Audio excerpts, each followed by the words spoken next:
오늘 본 말씀을 통해서 여호와를 경외하는 자들의 복 제목으로 하나의 말씀 증거하겠습니다. 우리가 무엇인가를 얻는다고 할 때 이 두 가지 방법을 생각을 해볼 수가 있겠는데, 하나는 그것을 얻을 만한 자격과 실력이 있어서 얻는 것이고, 또 하나는 조건은 안 되는데 은혜로 거저 얻는 방법이 있습니다. 실력이 있어서 얻는 것도 좋을 것이지만 은혜로 선물로 얻는다 그러면 그 즐거움은 더 큰 겁니다. 우리가 하나님을 경외한다는 것은 은혜로 선물로 복을 얻는 좋은 방법이 되는 겁니다. 그러면 이 하나님을 경외하는 자들에게는 하나님께서 어떠한 복을 선물로 주시는가? 본 말씀을 통해 살펴보면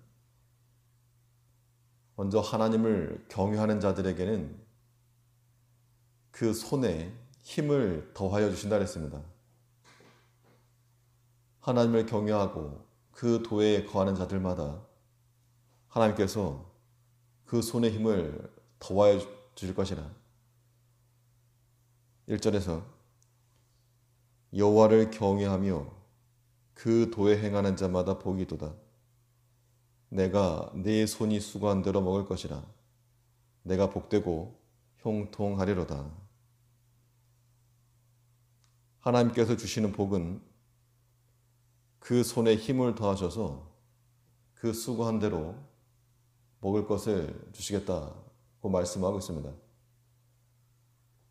손에 힘을 더한다는 것은 하나님께서 우리 삶 가운데 떠나지 않으시고 함께 하여 주실 것을 약속한 겁니다. 그래서 복인 겁니다. 어린 아이들이 걸음마를 시작할 때 스스로 걷지를 못하니까 그 부모의 손을 잡고 한 걸음씩 걸어갑니다. 부모는 그 아이가 걸어갈 수 있도록 손을 잡아주는 건데, 마치 하나님을 경외하는 자들에게 하나님께서 그와 같이 해주신다는 겁니다.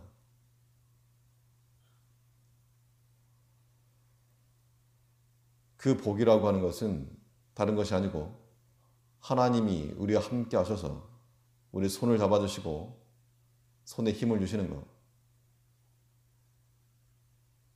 복이라 그래서 아무런 수고 없이 먹을 것을 준다고 하지 않으시고 내가 수고한 대로 내 손이 일한 대로 주신다 그랬습니다.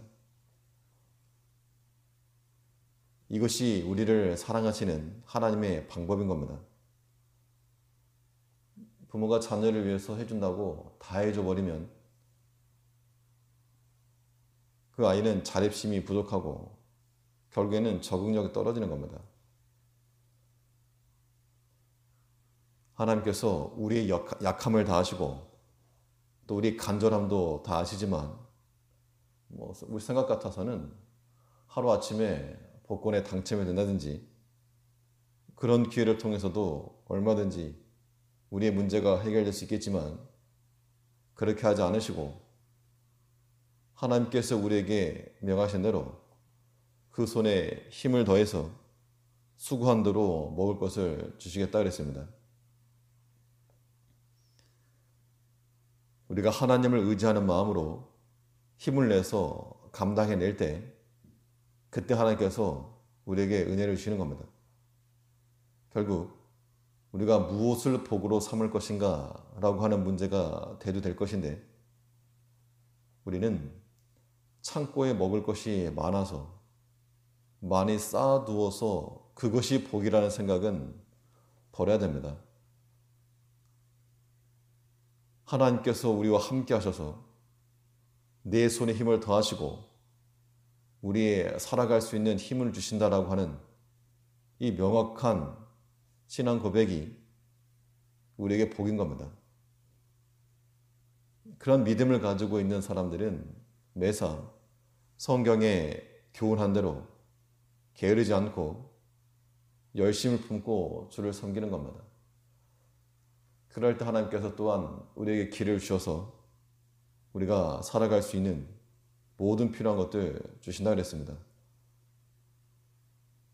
그러면 우리가 수고하고 열심을 내면 사람들이 다 알아주는가? 사람들은 알아주지 못하는 겁니다. 10가지 수고보다도 한 가지 부족한 것이 눈에 띄는 것이 보통이고 또 그 부족한 것으로 평가받는 것이 사람들의 모습인데 우리가 혹시 그러한 모습이 있을지라도 약한 것은 바로잡고 우리 손의 힘이 떨어지지 않도록 항상 수고하는 자들 되어야 됩니다.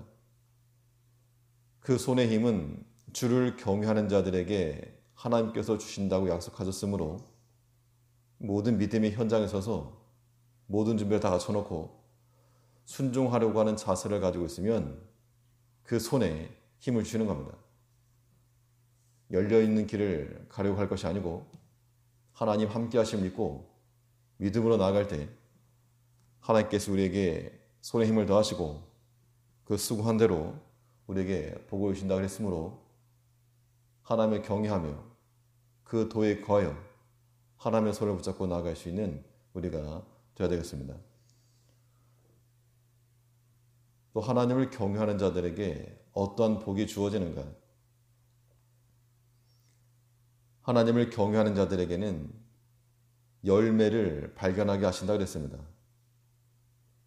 사실 우리는 이미 많은 것을 받았음에도 알지 못하기 때문에 결핍을 느끼는 경우가 많다는 겁니다. 그런데 하나님께서는 하나님을 경외하는 자들에게 영적 깨달음을 주셔서 하나님이 주신 은혜들을 다시금 생각나게 하고 기억하게 만드는 겁니다. 3절에서 내 집, 내 실에 있는 내 아내는 결실한 포도나무 같으며 내 상에 둘린 자식은 어린 감람나무 같으리로다. 남들과 다를 바 없고 크게 자랑할 만한 것이 없어도 여호와를 경외하는 자들에게는 그 평범하고 일상적인 것까지도 복으로 계수할 수 있다는 겁니다. 4절에서 여호와를 경외하는 자는 이같이 복을 얻을 것이로다. 좋은 배우자를 만나서 그것이 복인 것이 아니고 하나님을 경외하는 자들에게는 그 가정에서나 그 자녀들에게서나 하나님께서 주신 것을 복으로 알고 살아갈 수 있다는 겁니다. 우리는 이미 얻은 것에서부터 복을 찾아야 됩니다. 우리가 실상 많은 복을 받았음에도 우리가 결핍으로 사는 것은 하나님을 욕되게 하는 겁니다. 우리가 믿음의 자유가 있는 나라를 얻게 하신 것도 깨닫고 나면 큰 복이요. 또 섬길 수 있는 좋은 교회를 주신 것도 참 큰 복이요. 또 우리가 영으로나 육으로나 약한 상태가 되지 않고 주 앞에 나와서 섬길 수 있도록 하신 것도 큰 복인 겁니다. 이제 우리가 하나님 앞에서 우리의 모든 일상과 평범한 것까지라도 복으로 계수할 수 있도록 우리의 받은 복을 세워볼 수 있도록 하나님께서 우리에게 함께 하신 거, 내게 주신 거 발견해야 됩니다. 이러한 눈이 어떻게 생기는가? 여호와를 경외하는 자들에게 준다 그랬습니다. 여호와를 경외하는 자마다 이같이 복을 얻을 것이라. 이제 우리가 오늘 하루도 수고하면서도 모든 면에 있어서 하나님께서 우리에게 복을 주시고 함께 하시는 것을 보며 살아야 되겠습니다. 5절에서 여호와께서 시온에서 내게 복을 주실지어다. 너는 평생에 여호와의 복을 보며 네 자식의 자식을 볼지어다. 이스라엘에게 평강이 있을지로다. 하나님이 주신 복을 보면서 그것이 자식이었건 혹은 무엇이 되었건 하나님께서 내게 주신 복으로 알고 깨닫고 감추어서 보이지 않던 그 은혜의 열매들을 발견하며 살아간다는 겁니다. 그래서 여기도 있고 저기도 있는 그 은혜를 주워 담아서 오늘도 영적으로 풍성함을 누리는 복된 주의 백성들이 되어야 될 줄 압니다. 기도하겠습니다.